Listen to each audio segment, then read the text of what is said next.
Good morning dear students. आज हम पढ़ेंगे डिटर्मिनेंट्स ऑफ कंजम्पशन फंक्शन, उपभोग प्रवृत्ति के निर्धारक तत्व। जे.एम. केन्स ने उपभोग प्रवृत्ति के दो निर्धारक तत्व दिए हैं। फर्स्ट है सब्जेक्टिव फैक्टर्स और सेकंड है ऑब्जेक्टिव फैक्टर्स।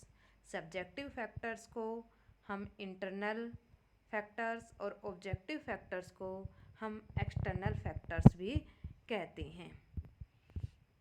सबसे पहले हम पढ़ते हैं सब्जेक्टिव फैक्टर्स। सब्जेक्टिव फैक्टर्स को हिंदी में कहते हैं भावगत तत्व। देखिए, भावगत तत्व क्या होते हैं? भावगत तत्व वे तत्व हैं जिनका रिलेशन मानव प्रकृति की मनोवैज्ञानिक विशेषताओं तथा सामाजिक रीति रिवाजों से है। ये मनुष्य तथा व्यावसायिक संस्थाएं कौन सी स्थिति में उपभोग अधिक करती हैं या उपभोग कम करती हैं तथा बचत अधिक करती हैं, इसके बारे में हमें जो है बताता है। इसके अंतर्गत हम दो फैक्टर्स पढ़ेंगे। एक है इंडिविजुअल फैक्टर्स और दूसरा है बिजनेस फैक्टर्स। तो सबसे पहले हम लेते हैं व्यक्तिगत तत्व। व्यक्तिगत तत्व के हम 8 उद्देश्य पढ़ेंगे। फर्स्ट हमारा उद्देश्य है द मोटिव ऑफ प्रिकॉशंस, सावधानी उद्देश्य।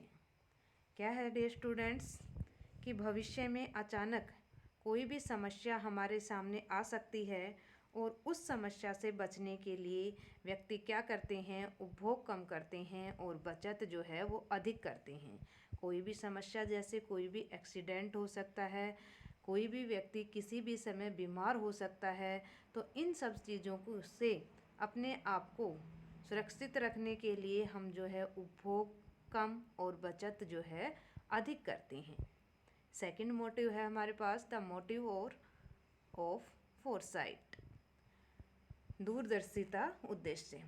भविष्य हमारा अनिश्चित होता है और जो मनुष्य दूर की सोचते हैं वो वर्तमान में अपनी आवश्यकताओं की संतुष्टि के लिए जो भी पैसा खर्च करते हैं उसमें कुछ ना कुछ भविष्य के लिए बचा कर रखते हैं। इसलिए वो व्यक्ति हैं जो कि वर्तमान समय में उपभोग कम और बचत अधिक करते हैं।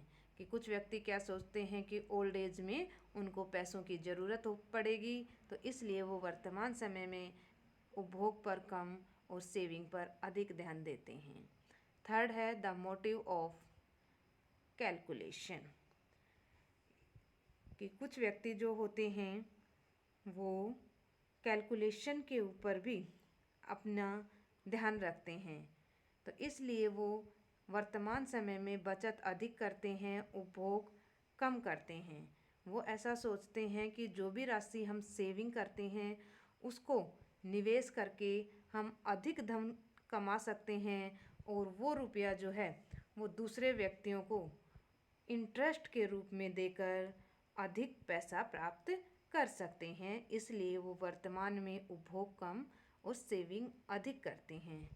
द मोटिव ऑफ इम्प्रूवमेंट, इसके लिए भी व्यक्ति जो हैं उपभोग कम और बचत अधिक करते हैं। The motive of financial independence, financial independence के लिए भी व्यक्ति वर्तमान समय में उपभोग कम और बचत अधिक करते हैं ताकि वो पैसा बचाकर आर्थिक रूप से किसी पर निर्भर ना रहें, आर्थिक रूप से स्वतंत्र रहें। इसलिए व्यक्ति बचत अधिक और उपभोग जो है या खर्च कहें वो कम करते हैं। द मोटिव ऑफ एंटरप्राइजेज, उद्योग स्थापित करने के लिए भी व्यक्ति क्या करते हैं? बचत अधिक करते हैं। व्यक्ति किसी न किसी व्यवसाय का प्रारंभ करने के लिए लोग क्या करते हैं? अपने पास पैसा जमा कर लेते हैं और उपभोग के ऊपर कम खर्च करते हैं। नेक्स्ट है द मोटिव ऑफ प्राइड, कुछ व्यक्ति धन को क्या मानते हैं? प्रतिष्ठा का साधन मानते हैं, इसलिए वो लोग बचत अधिक करते हैं और उपभोग कम करते हैं। द मोटिव ऑफ एवरेज कंजूस। कुछ समाज में व्यक्ति कैसे होते हैं? कंजूस प्रवृत्ति के होते हैं, लालची प्रवृत्ति के होते हैं। ऐसे व्यक्ति पैसा खर्च नहीं करते हैं और इस कारण से वो उपभोग कम और बचत जो है अधिक करते हैं। नेक्स्ट हमारे पास आता है बिजनेस फैक्टर्स, व्यावसायिक तत्व। हम 4 तरह के व्यावसायिक तत्व पढ़ेंगे। फर्स्ट है द मोटिव ऑफ एंटरप्राइज, कि क्या करते हैं कि व्यवसाय का विस्तार करने के लिए व्यावसायिक फर्में क्या करती हैं? बचत अधिक करती हैं और व्यय जो है कम करती हैं, ताकि उनको जो इन्वेस्टमेंट करना पड़े वो बिना उधार लिए कर सकें। नेक्स्ट है मोटिव ऑफ लिक्विडिटी। व्यापारिक फर्में भविष्य में आने वाली समस्या का समाधान करने के लिए अपने पास क्या करती हैं? नकदी के रूप में पैसा रखना पसंद करती हैं कि भविष्य में किसी भी प्रकार की कोई इमरजेंसी आ सकती है, इसलिए वो वर्तमान समय में क्या करती हैं? उपभोग कम करती हैं। मोटिव ऑफ इम्प्रूवमेंट, अपने व्यवसाय को इम्प्रूव करने के लिए भी क्या करती हैं कि उपभोग कम करती हैं और बचत अधिक करती हैं, ताकि वो अपने व्यवसाय का नवीनीकरण कर सकें, नई मशीनें लगा सकें। नेक्स्ट है the motive for financial freedom. फर्मों का, व्यावसायिक फर्मों का क्या होता है कि वे फाइनेंशियल फ्रीडम के रूप में भी अपने आप को सेफ रखना चाहती हैं और किसी भी प्रकार की, जैसे मशीनों का घिसावट है, उनके डेप्रिसिएशन पे जो खर्च होता है, या कई बार जो है उनको उधार लेना पड़ता है, इससे बचने के लिए या इन पर खर्च करने के लिए वो अपने पास क्या करती हैं? पैसा रखना पसंद करती हैं। तो ये थे हमारे पास सब्जेक्टिव फैक्टर्स। अब हम पढ़ेंगे ऑब्जेक्टिव फैक्टर्स। ऑब्जेक्टिव फैक्टर्स में फर्स्ट आता है हमारा चेंज इन मनी इनकम, मौद्रिक आय में परिवर्तन। देखिए, मौद्रिक आय में परिवर्तन कैसे होता है कि जब हमारी जो इनकम है उसमें वृद्धि होती है तो हमारा कंजम्पशन भी क्या होता है? इंक्रीज होता है। आय में कमी होने पर हमारा कंजम्पशन भी क्या होता है? कम हो जाता है। परंतु जिस अनुपात में हमारी इनकम बढ़ती है, हमारी आय में वृद्धि होती है, उपभोग में हमारी उसी अनुपात में वृद्धि नहीं होती है, बल्कि उसकी तुलना में कम वृद्धि होती है। ऐसा क्यों होता है? क्योंकि जीवन निर्वाह के एक विशेष स्तर के पश्चात, स्टार्टिंग में तो शायद ये ज़्यादा हो सकती है, लेकिन एक विशेष लेवल के आने के पश्चात मनुष्य की जो जीवन निर्वाह संबंधी आवश्यकताएं हैं वो फुलफिल हो जाती हैं और इस कंडीशन में वह अपनी आय का कुछ भाग बचाने लग जाता है। सेकंड है चेंज इन रियल इनकम, वास्तविक आय में परिवर्तन। जब वस्तुओं के मूल्य में कमी आती है तो क्या होता है? लोगों की मॉनेटरी इनकम का मूल्य जो है बढ़ जाता है, जिससे क्या होता है? हमारी रियल इनकम भी बढ़ जाती है और जब रियल इनकम बढ़ती है तो लोगों के उपभोग पर अधिक व्यय करने लग जाते हैं। इसके विपरीत क्या होता है कि जब वस्तुओं के मूल्य में वृद्धि होती है तो हमारी मौद्रिक आय का जो मूल्य है वो डाउन हो जाता है, कम हो जाता है, और मौद्रिक आय का मूल्य कम होने के फलस्वरूप क्या होता है? वास्तविक आय भी हमारी कम हो जाती है और लोगों का जो उपभोग है वह भी कम हो जाता है। नेक्स्ट पॉइंट है हमारा change in distribution of income, आय के वितरण में परिवर्तन। हमारा जो आय का वितरण है वह भी हमारी उपभोग प्रवृत्ति पर प्रभाव डालता है। आय का वितरण अगर समान होता है तो उपभोग प्रवृत्ति अधिक होती है। इसके विपरीत आय का वितरण असमान होता है तो जो है हमारी उपभोग प्रवृत्ति कम होती है। आय का वितरण असमान होने पर क्या होता है कि अमीर व्यक्तियों के हाथों में अधिक धन होता है, जिससे उनकी उपभोग प्रवृत्ति कम होती है। अमीर व्यक्तियों की जो सीमांत उपभोग प्रवृत्ति है वो हमारी एमपीसी क्या होती है, कम होती है। नेक्स्ट पॉइंट है भाई, विंडफॉल गेन्स एंड लॉसेस। आकस्मिक लाभ और हानियाँ ये भी हमारी उपभोग प्रवृत्ति को प्रभावित करते हैं।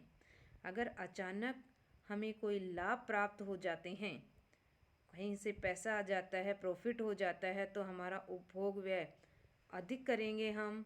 और इसके विपरीत अगर हमें अचानक कोई हानि हो जाती है तो वह उससे भी हम क्या करेंगे, उपभोग हमारा कम हो जाएगा। नेक्स्ट है financial policy of the corporation, निगमों की वित्तीय नीति। व्यावसायिक निगमों की वित्तीय नीति भी उपभोग प्रवृत्ति पर क्या करती है, इफेक्टिव करती है।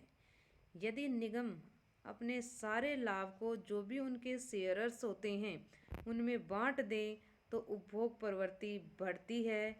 इसके विपरीत अगर वो सारा प्रॉफिट नहीं बांटते हैं अपने शेयरर्स में तो उन शेयरर्स की क्या इनकम कम हो जाती है, और उनकी इनकम कम होने के फलस्वरूप क्या होता है, उपभोग प्रवृत्ति भी हमारी कम हो जाती है। नेक्स्ट है चेंज इन एक्सपेक्टेशंस, आशंकाओं में परिवर्तन। भविष्य में होने वाली घटनाओं का भी उपभोग प्रवृत्ति पर प्रभाव पड़ता है। या ऐसा लगता है लोगों को कि भविष्य में युद्ध की स्थिति उत्पन्न हो सकती है और हमें जो है वस्तुएं उपलब्ध नहीं होंगी, तो ऐसी स्थिति, अगर ऐसी संभावना हो रही है तो लोग क्या करते हैं, वर्तमान में ही वस्तुओं के अधिक भंडार खरीद कर स्टोर करने लग जाते हैं। इसलिए वर्तमान समय में उनकी उपभोग प्रवृत्ति क्या होती है, इंक्रीज हो जाती है। नेक्स्ट है change in rate of interest, ब्याज की दर में परिवर्तन। अगर ब्याज की दर बढ़ने लगती है तो लोग क्या करते हैं, अपने पास सेविंग के रूप में अधिक पैसा रखते हैं ताकि वो बढ़ी हुई ब्याज दर पर इंटरेस्ट कमा सकें और जो है उपभोग कम करते हैं।